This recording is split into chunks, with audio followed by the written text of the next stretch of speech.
Do you pray? A question for everybody by J.C. Ryle. Chapter 6. I ask, do you pray? Because neglecting prayer is one of the great causes of backsliding.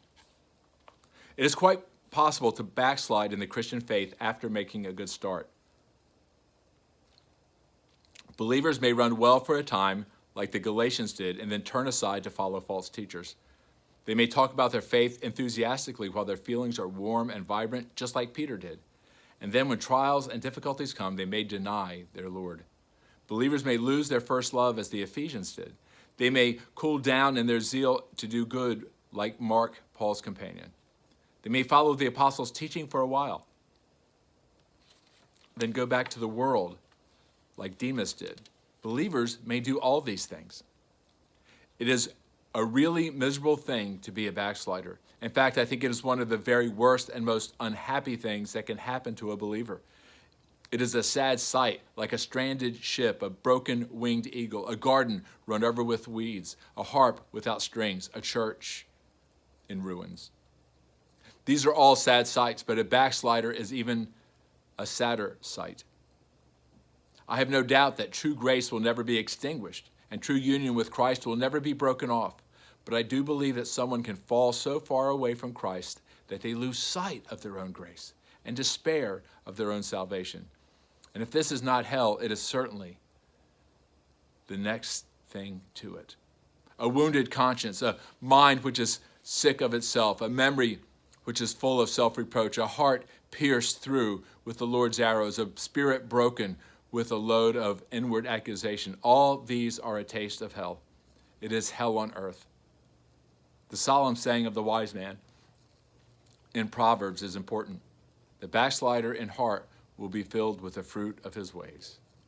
Now, what is the cause of most backsliding? I think that one of the main reasons is the neglect of private prayer. Of course, the secrets of exactly why believers stumble and fall will never be known until the last day. I simply give my opinion as a minister of Christ and as someone who studies the way of faith. I believe that backsliding generally starts with a failure to pray. Reading our Bibles without prayer, listening to sermons without prayer, carrying on marriages without prayer, choosing houses without prayer, traveling without prayer, forming friendships without prayer, hurrying over our daily prayers, saying them without engaging our hearts. These are many other examples we could think of. They are all downward steps by which it is very easy to descend into spiritual apathy, downward steps to a place where God allows us to have a tremendous fall. In the Bible, we see this again and again. You can read about the lingering Lots, the unstable Samsons, the wife idolizing Solomons, the inconsistent Asas, the pliable Jehoshaphat's, the over-careful Marthas. And there are so many like them to be found in the Church of Christ. Often, there is a very simple explanation. They became careless about private prayer. You can be sure that people fall in private long before they fall in public. They are backsliders when it comes to their knees long before they backslide openly in the eyes of the world. Like Peter, they first ignore the Lord's warning to watch and pray.